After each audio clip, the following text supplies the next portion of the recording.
The return of Justin Fields, the return of Kirk Cousins, and much more on Fantasy Football Today Express. Good morning, Sunday, October 26th. We're getting those lineups set for Week 8, and the quarterback landscape has changed. Okay, so let's start with Baltimore. Lamar Jackson not going to play. Tyler Huntley is going to start. What does this mean for everyone participating in that game? For example, I am much less optimistic about Caleb Williams now. So what do you think about the Ravens and Bears? Yeah, and we're seeing that I think the number, even for the Bears, has come down a little bit. Baltimore was a 6.5 point favorite with a spread close to 50, and now it's down to around 44, and it's a 2.5 point spread. I'm starting DeAndre Swift in this game. I'm starting Derrick Henry in this game, and I'm still starting Zay Flowers as a number 2 wide receiver. I've been low on the Bears because I think you have to decide how, as bad as the Ravens defense was at times earlier this year, how much does having most people back healthy change things? Yeah. I view Caleb as a QB2. I do have him behind Justin Fields. I view Rome Odunze as a high end number 3 wide receiver. You're starting Justin Fields. So when you look at, let's say, Justin Fields, boy, someone sent me an email this morning. It was great. It was all these guys. It was like Justin Fields, Marcus Mariota, Kirk Cousins, CJ Stroud was in there. I don't want to start Justin Fields. I know he's facing the Bengals, but there's no Garrett Wilson. There's no Josh Reynolds. Trey Hendrickson is playing for the Bengals. I don't trust Justin Fields. I understand the upside. I think Kirk Cousins has similar upside against Miami. My answer was Cousins in 6-point, Mariota in 4-point. But, how do you feel about some of these quarterbacks that are available on waivers? So, and I think because he's still probably available on waivers in a lot of 1 QB leagues, just to say his name, Joe Flacco's the one guy out of this group that I want to start. He's the only one that I have projected for more than 20 points. He's the only one who ranks inside my top 12 quarterbacks. After that, I rank it Fields, Huntley, Mariota, Cousins. Huntley, really? Yeah, this guy stinks. He does run, and he has produced some fantasy points in the past. Has he? And it is the Bears. I don't like Mariota against the Chiefs. Yeah, the only reason I even consider it is because he's getting his starting wide receivers back, and he's another guy that every time he's had the opportunity, he's gotten 20 fantasy points, twice last year, twice this year. I don't think he has much more of a ceiling than that. And obviously, we don't want to go this route. But I threw Aaron Rodgers in there. How would you rank Rodgers with this group? I'm pretty nervous about Rodgers this week. I would definitely start Fields and Mariota over him.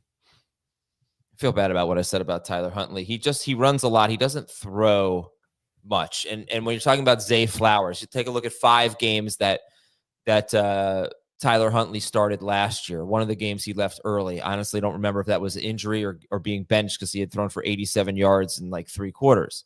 But Tyreek Hill had 1 good game out of those 5. Of course, it was the game I benched him in the fantasy championship for Dontavian Wicks. But that was also the only game he played without Jalen Waddle. When they were both on the field, neither of them had any good games.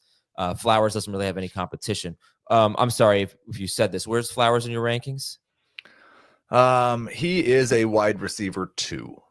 So like just looking at it, and again, it's not exactly like there's a lot of wide receivers that we want to start.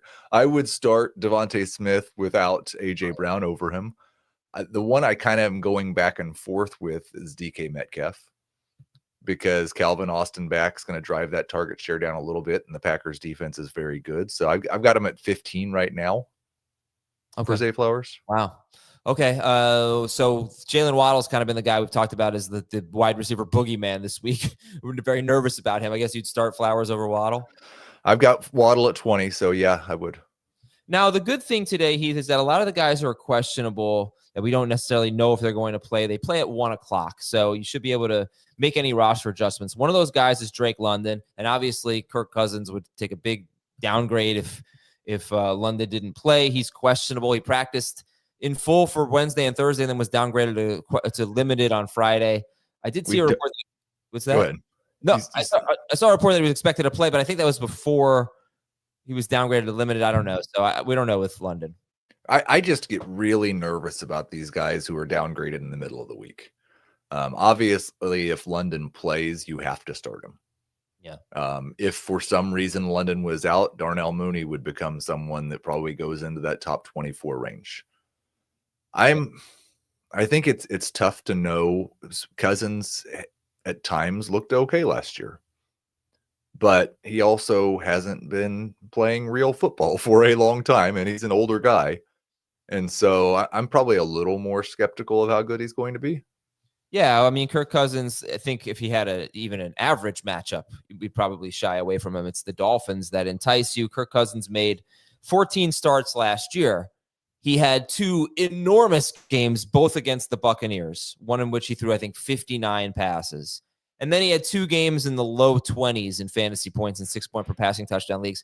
And out of 14 starts, those were his only 4 with multiple touchdown passes. He threw a ton of interceptions. He really just wasn't that good, but he actually wasn't that bad until he hurt his shoulder late in the year, and then he played 3 more games and was terrible.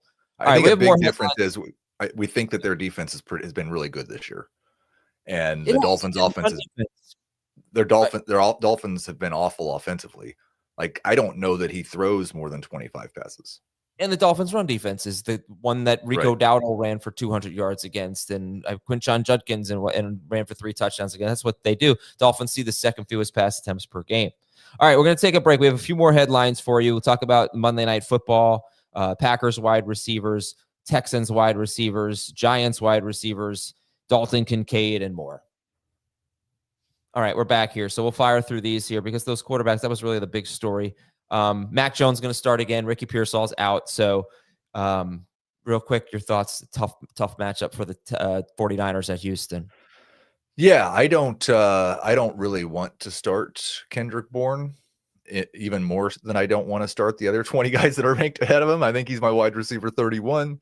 So kind of a boom bust wide receiver 3. I don't really want to start Mac Jones. He is QB 18 for me. So behind several of the streamers we talked about, I definitely start Fields and Mariota over him.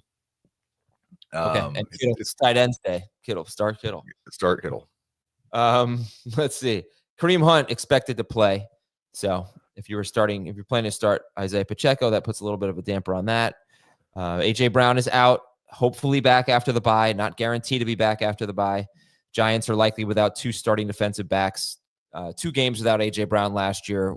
Very good in terms of target share for Devontae Smith. One of those games he went off. And Dallas Goedert obviously becomes even more attractive now. Christian Watson's going to play. We don't know about Matthew Golden, and that is the tough one here because that's a Sunday night game. So you might want to avoid Golden. You could pick up Calvin Austin. I don't know. Maybe you could pick up Christian Watson or something for that game. But any interest in starting Watson if Golden were out? No. Okay. Terry McLaurin and Deebo Samuel are both playing. So how are we feeling about those guys? They are ahead of Kendrick Bourne. They are just on the outside of my top 24 wide receivers. I do prefer Deebo if you have to choose one of them. But I've kind of talked about how I'm scared of Rome Odunze this week. I'd start Rome Odunze over both the Commanders' wide receivers. Yeah, it's a pretty tough matchup. It's tough to say Deebo. He's been so good. But all right, let's see. Christian Kirk and Nico Collins are out. Anyone? Yeah. Anyone there? I really like to not. I don't have a Texans wide receiver ranked in my top 36, but Jalen Noel would be the best one if you had to start one. I'm starting Dalton Schultz as a flex in 2 leagues this week. Dalton Schultz is a top 5 tight end for me. Wow. Okay. David Njoku is questionable. So again, that's a 1:00 game. That's going to change your rankings quite a bit, right? Yeah, right now, because Harold Fannin is right behind Dalton Schultz in the rankings, and if Njoku's back, neither one of them will be in the top 10. Dalton Kincaid is questionable. Another 1:00 game at Carolina. Where would you rank him if he plays? He's going to be in that 6 through 8 range at the tight end position. Okay. And Vita Vea is questionable for the Buccaneers, which is always a huge deal for them. That's actually a 4:00 game against the Saints, and huge deal for their run defense. I don't know that. I mean, Kamara's faced some bad run defenses already this year and hasn't really delivered. The hope with Kamara is that he doesn't share with Devin Neal as much as he shared with Kendre Miller. Yeah. So I'm treating Kamara like an RB2 this week and planning on starting him. Okay. All right. Let's read some questions here. Schultz or Kittle? I'm going to go. This is just totally me buying into the narrative of George Kittle's own created holiday. I'm going to go with Kittle. I think there's a good history there. There's a great history. Like, wouldn't it be great if you could just make up a holiday and it turned into a thing and everybody celebrated it? Yeah. We should do that. If Kincaid is out, do you like Dawson Knox, Evan Ingram, or Theo Johnson? I'll go with Evan Ingram. High scoring game. Sit one, Rico Dowdle, Bill, or Tyler Algier, who's also questionable, by the way. I would sit Algier. You said Algier in PPR. Let's see. Tyjae Spears or Rico Dowdle? Dowdle by a million miles. So go play Tyjae Spears in DFS after I said that. Josh Downs or Cade Otton at the flex, full PPR? I would go with Otton. I think Downs has more upside. Well, this one's easy. Should I start Algier alongside Bijan Robinson? My other running backs are on a bye. Algier over the bye. T. Higgins or George Pickens? Ooh, now we're getting the good ones. That'd be Pickens for me. Dowdle or Flowers, PPR? I'm going to go Dowdle. What about Mason Taylor? Good call, Eddie. I think I may have skipped that one. Sorry. What about Mason Taylor? He's the wide receiver one. He's the tight end one. I'm not sure if it's great for him that all the wide receivers are out, though.